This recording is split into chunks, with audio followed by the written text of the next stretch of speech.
Hey everybody. So in this video, I want to show you a quick proof of Pythagoras' theorem using this right angle triangle. You can see the hypotenuse is the side opposite the right angle, this is C, and A and B are the two shorter lengths. And quite often when people refer to Pythagoras' theorem, they use the formula C squared is equal to A squared plus B squared. And I want to show you the proof of this formula. So if we take a copy of this triangle, I'm going to rotate it so the length C becomes one side of a larger square.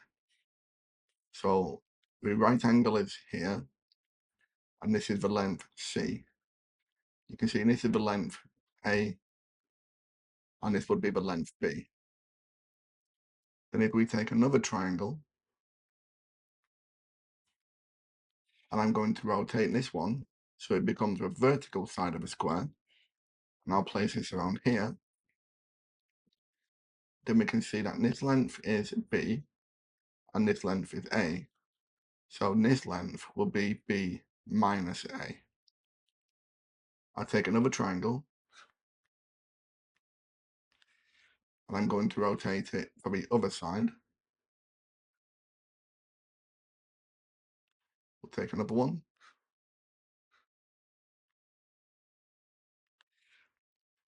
And I'll rotate it to make the base of our square. Okay, so you can see we've created a square. And the horizontal is C, and the vertical length is also C. And then we've got our right angles here.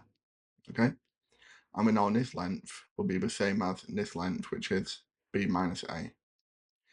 And we can use this diagram to prove C squared equals A squared plus B squared. We know the area of this bigger square will be the length times the width, so C squared. And this is the same as adding up the area of each of these four triangles. Well, this one triangle will have an area of 1/2 of a base, which is A, multiplied by the perpendicular height B.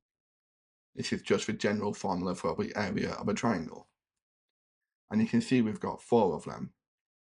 So C squared will be 4 lots of the area of one of the triangles.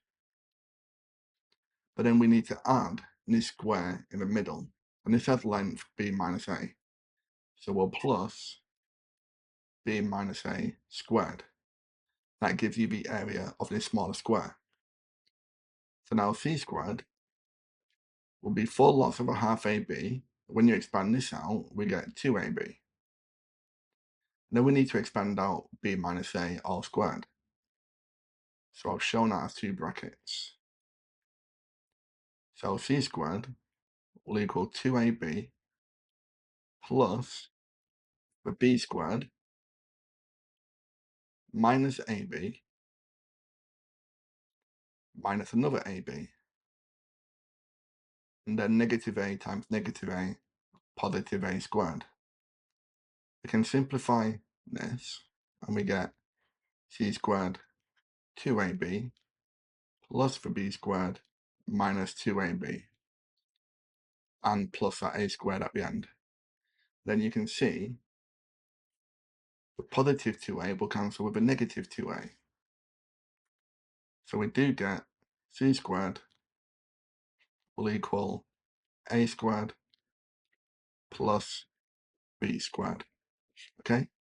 So hopefully that gives you an idea of where this formula comes from. You can find lots of lessons on Pythagoras' theorem from my website, mrmathematics.com. I'll leave a link below.